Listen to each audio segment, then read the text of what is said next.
بە هاوکاری ڕێکخراوی منداڵپەرێزی کوردستان و ڕێکخراوی ئیمدادی خێرخوازی ئێرانی کۆمەک و هاوکاری بەسەر ئاوارەکانی ناحیەی پیرەمەگرووندا دابەشکرا. بڕیاریشە لە ڕۆژانی داهاتوودا لە هەولێر و کۆیە و شارەدەی باریکە و ناوچەکانی دیکە هاوکاری بەسەر ئاوارەکانی مووسڵ و ناوەڕاست و باشووری عێراقدا دابەش بکرێت. ڕێکخراوی منداڵپارێزی کوردستان لە سەرەتای هاتنی ئاوارەکان هەم کوردانی سووریا هەم ئاوارە با بڵێن عێراقیەکان ناوخۆییەکان بەردەوامی لە هاوکاری خێزانەکان. ئەمڕۆ ئەم هاوکاریانی کە ئەمڕۆ هەیە ناومانە بریتە لە موبەریدێ لەگەڵ سەبەتەیەکی خۆراک.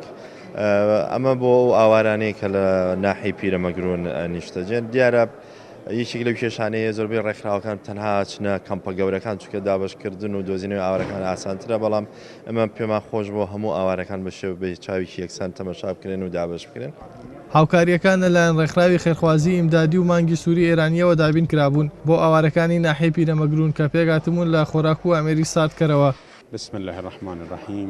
بەناوی خوای گەورە، ئێمە لە کۆمیتەی ئیمدادی ئیمام خومینی کۆماری ئیسلامی ئێران هەستین بە کۆمەکردنی ئاوارەکانی باکووری عێراق لە سلێمانی و کەرکووک و هەولێر. توانیمانە کۆمەک و هاوکاری مرۆیی و پزیشکی بەسەر ئاوارەکاندا دابەش بکەین، بەتایبەت ئاوارە سونیەکانی ناوچەکانی سەلاحەدین و ئەنبار. بڕیاریشە لە داهاتوودا لە کەرکووک و هەولێر هاوکاریەکان دابەش بکەین. کۆمەک‌های شایانی تونسیم بنازەین برسونیم.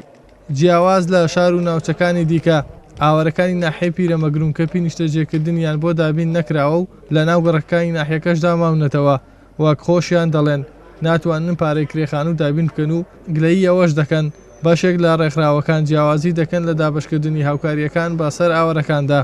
والله ممنونة همو رخراوكان لو يارمتي بايعوا أشياء تشتري أو أنا بتن راسي خلكنيتي يعني أشياء بكرتين يعني والبكرتين بس رخراوكان يعني تقصيري أنيها همو رخراوكان لو ما دنيرن بيجش لو ما بايعوا تشتاني نار جماعات يريق تقصير نايك لكن ما بزاينتيا مواد ما كما آخر كريه خانوي دم 350 كل ما إيش كما من يستر إيش كم قصابي بس برام هر إيش ناقة بيشتي برندارة سنجاكي برندار ناتوان إيش كا منظمة ده إيرا بس بو عربي تسجيلك منظمة قنديل هات منظمة سي چوار منظمات بس بو عربية بو كردي شبكي نية بو يزيدي نية مسألة شيء أنا مزانم آخر أتواني دعوة يعني أو خسايكم بو هم منظمة يا أتواني بو من بو جماعة كردي شبكي هاتيان ژمارەی خێزان ئاوارەکانی ناحیەی پیرەمەگرون نزیکەی 3250 خێزان دەبێت و وەک کرێنشین لە ناحیەکەشدا نیشتەجێ بوون. زۆربیان ئێزدی و شەبەکن و خەڵکی ناوچەکانی مووسڵن، هەروەها بەشێکی دیگەشیان عەرەبی ناوچەکانی سەلاحەدین و ئەنبارن و بەهۆی خراپی باری ژیانیانەوە